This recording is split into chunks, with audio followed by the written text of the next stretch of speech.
नमस्कार दोस्तों, मैं आपका दोस्त बजरंग प्रजापति एक बार पुनः आपके सामने उपस्थित हूं एक और रहस्यमय किस्सा लेकर।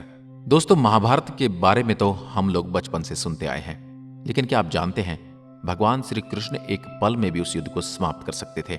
श्री कृष्ण के पास ऐसी शक्ति थी जिसका मुकाबला दुनिया का कोई भी अस्त्र नहीं कर सकता था, और ये शक्ति थी उनका सुदर्शन चक्र, जिससे कोई नहीं बच पाया। जी हां, वही सुदर्शन चक्र जो किसी भी चीज को समाप्त करने की क्षमता रखता था। शायद इसी वजह से भगवान कृष्ण ने महाभारत युद्ध में शस्त्र नहीं उठाया था, क्योंकि वे जानते थे अगर युद्ध में उन्होंने सुदर्शन चक्र चलाया तो कुछ ही पलों में सब कुछ समाप्त हो जाएगा, लेकिन वो ऐसा करना नहीं चाहते थे। लेकिन दोस्तों, महाभारत के बाद भगवान कृष्ण का चक्र कहां गया? आइए जानते हैं उस चक्र के बारे में कुछ ऐसी बातें जो आपके होश उड़ाने वाली हैं। सुदर्शन चक्र का निर्माण भगवान विष्णु ने नहीं बल्कि भगवान शिव ने किया था, और फिर शिव ने विष्णु को यह चक्र सौंपा था। शिव पुराण में इससे जुड़ी एक कथा मिलती है, जिसमें बताया गया है जब असुर ने अपने अत्याचारों से चारों ओर हाहाकार मचा दिया था, तब सभी देवी देवता मदद मांगने के लिए भगवान विष्णु के पास पहुंचे। भगवान विष्णु कैलाश पर्वत पर पहुंचे और कैलाश पर्वत पर जाकर भगवान शिव की स्तुति करने लगे, और उन्होंने शिव के हर नाम के साथ उन पर एक कमल चढ़ाना शुरू कर दिया। भगवान शिव ने विष्णु की परीक्षा लेते हुए उनके द्वारा लाए गए 1000 फूलों में से एक फूल को छुपा लिया। जैसे ही भगवान विष्णु को पता चला कि उनका एक कमल का फूल कम है, तो वो चिंतित हो गए और उस फूल को ढूंढने लगे।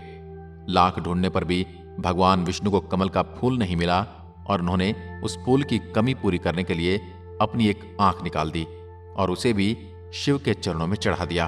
भगवान विष्णु की अपने अंदर इतनी श्रद्धा देखकर, भक्ति देखकर भगवान शिव प्रसन्न हुए। उन्होंने भगवान विष्णु से मन चाहा वरदान मांगने को कहा था। भगवान विष्णु ने कहा, भगवान आप मुझे ऐसा शस्त्र दीजिए जिससे मैं दैत्यों का विनाश कर सकूं। तब भगवान शिव ने सुदर्शन चक्र दिया था, जिससे हर युग में विष्णु भगवान ने दुष्टों का संहार करने के लिए उपयोग किया था। इसके बाद भगवान विष्णु ने यह चक्र माता पार्वती को दिया था, जिन्होंने द्वापर युग में इसे फिर से कृष्ण को सौंप दिया था।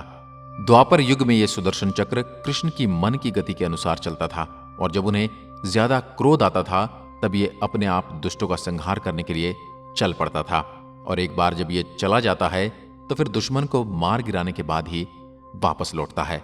यह सुदर्शन चक्र एक साथ कई काम कर सकता है, और इसके निर्माण के पीछे अलग अलग ग्रंथों में अलग अलग कहानियां बताई गई हैं। जैसे शिव पुराण के अनुसार इसे भगवान शिव ने इसका निर्माण किया था, जिन्होंने सृष्टि संचालन के लिए इसे भगवान विष्णु को सौंपा था। वहीं अन्य पुराणों में सुदर्शन चक्र का निर्माण विश्वकर्मा जी द्वारा किया बताया जाता है, जिन्होंने सूर्य की राख से 3 चीजें बनाई थी, जिसमें पहला था पुष्पक विमान, त्रिशूल और सुदर्शन चक्र। तो वहीं ऋग्वेद में सुदर्शन चक्र को लेकर अलग ही कहानी बताई गई है, जिसमें सुदर्शन चक्र को समय का एक चक्र बताया गया है जो समय को भी बांध सकता है। और इसी सुदर्शन चक्र की सहायता से भगवान विष्णु ने माता सती के पार्थिव शरीर के 51 हिस्से किए थे, जो आज 51 शक्तिपीठ के नाम से पूरे विश्व भर में प्रसिद्ध हैं।